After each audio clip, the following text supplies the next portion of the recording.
Going on, guys? This your boy John the Liquidator coming back with another video. So look like Browns GM Andrew Berry's doing his rounds with these interviews, bro. Going on the whole media run. Now, I don't believe this media run is about Myles Garrett.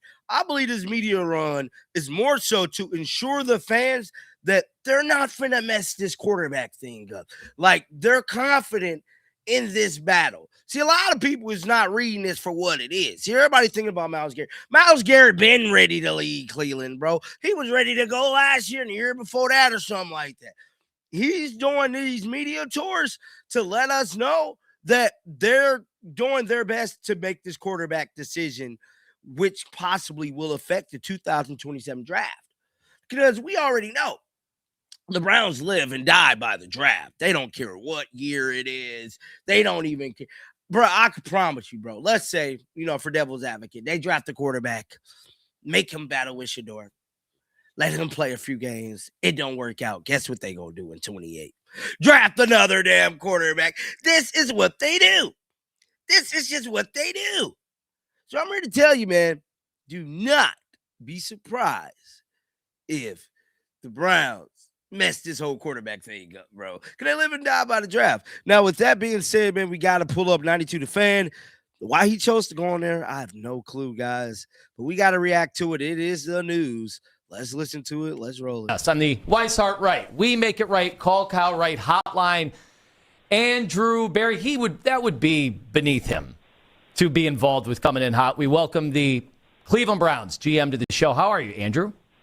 I'm doing well. How are you, Anthony? Well, it's great to see it. Daryl is in for Kenny. Kenny was not ready for the hot seat. He wasn't ready for it, so he punted the responsibilities over to our Browns beat reporter, Dale Ryder, which I'm sure is just fine. Andrew, you take questions from everybody. You're fearless. You're a fearless leader at this point, 6 years in.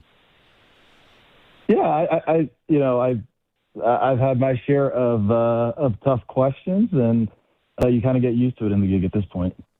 Well, you're going to get some tough questions when it comes to the quarterbacks, as I'm sure you're never going to get sick and tired of answering until we get that clarified over time. But in this case, it's interesting because you're dealing with a different head coach and somebody who is probably, at least I would think, somebody who's offering very different perspective because no two coaches are the same. What's that been like, having somebody, maybe a different directive from a coach, somebody who's looking for something different while monitoring a quarterback competition? Yeah, I think that's certainly like a consideration when you build out the team, and specifically with as much work as we did on the offense this spring. There's more than one way to have successful offensive football. And certainly Todd and Kevin, they have a lot of commonalities, but they also have their major differences in that regard. I think the other element that, makes it a bit unique is the fact that, we really did a lot of work with the offensive infrastructure, not just with, the offensive scheme or a new coaching staff, but the players that surround the quarterback position as well. And I think that makes a big difference too. Andrew, it's, our job to follow each and every throw and dissect each and every throw. But just because we might see something doesn't mean that's exactly what's happening on the field, or you guys are accomplishing what you want to.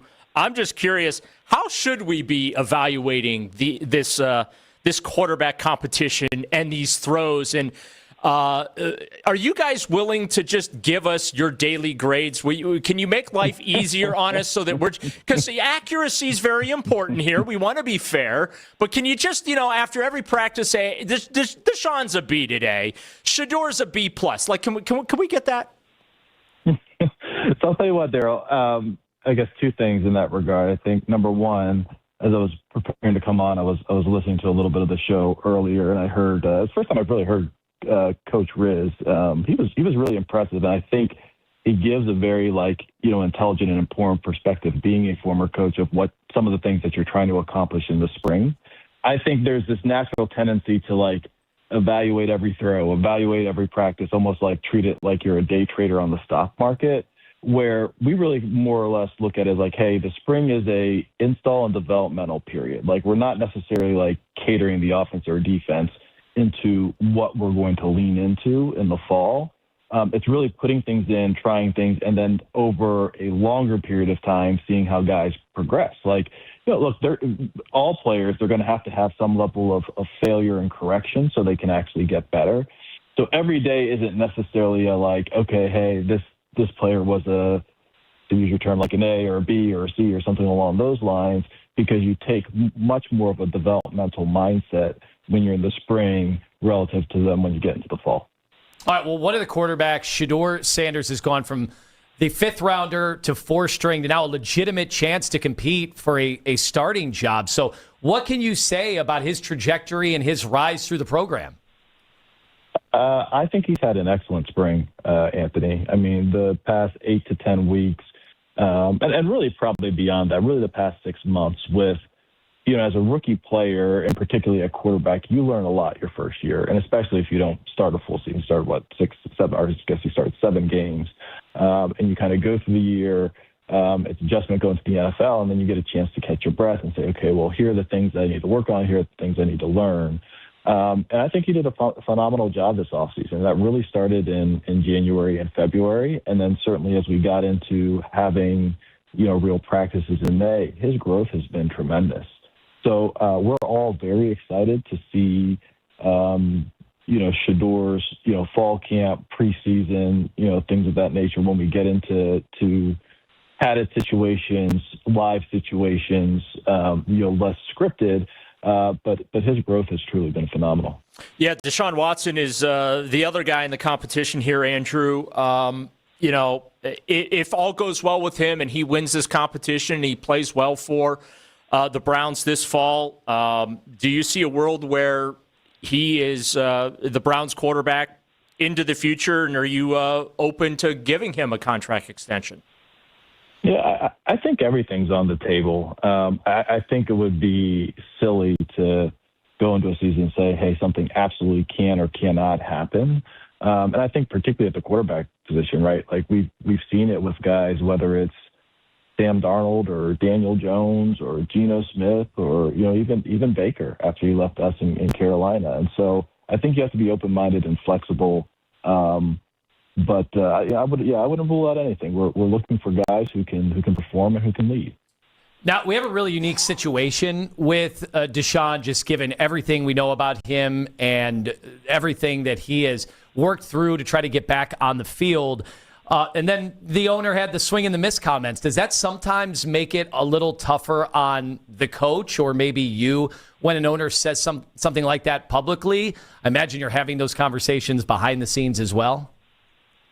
Not necessarily. I mean, I think you deal with what you have. You deal with how players progress or don't progress. But honestly, the public discourse, doesn't really have a factor in terms of how we think about either putting together the team or Todd in terms of putting together the best lineup. That really doesn't play a factor into it. Andrew Berry joined us on the hotline, the Browns GM. So you lose these players for 5-6 weeks, and a lot of them will go back with maybe their personal trainers, maybe their personal coaches. And I've always been fascinated by how a team feels about that. Do you have to get aligned with, say, a quarterback coach to make sure that they are going over the same stuff that's consistent with your point of view and with your philosophies? Or do you just let them have their private time and whatever helps them and their personal growth? I think it's a combination. I think that, one, we pride ourselves on having really strong relationships and great communication, and not just with the quarterbacks, but with all, you really have guys that go to different pockets. You have your kind of Florida crew, your Dallas crew, your West Coast crew, your Arizona crew, and then a couple, one-offs, if you will. And we do a really nice job of maintaining contact and communication with those groups, so we're all aligned and on the same page because we all want the same thing. We want the player to be, at his best, and that's year round. It's not, it's not narrow to a certain point in the year. But there also is an element, probably like everybody in their jobs or their profession, where there are some things that you need to work on let's say at an individual level or at a personal level. And so, like, we understand that. And as long as it's, like, directionally correct with the things that we need to do schematically or programmatically, that's never really an issue. Andrew, you shocked the NFL and Yeah, they're going to go in and talk about Myles Garrett. Really don't want to hear about that. We already knew he was leaving, but we did get a chance to hear what he had to say about Shedeur. But, Anthony Lima, I believe that's his name, dude's so messy. So what do you feel about coach, going with their own quarterback coach? Like, what difference does it make, bro? Everybody got their own quarterback. Y'all know who that question was designed for. They just be so messy, man. But get down in the comment section. Let me know y'all thoughts about this. Keep them Bills on, man. Until next time, dog. Shake the damn haters off. I'm out.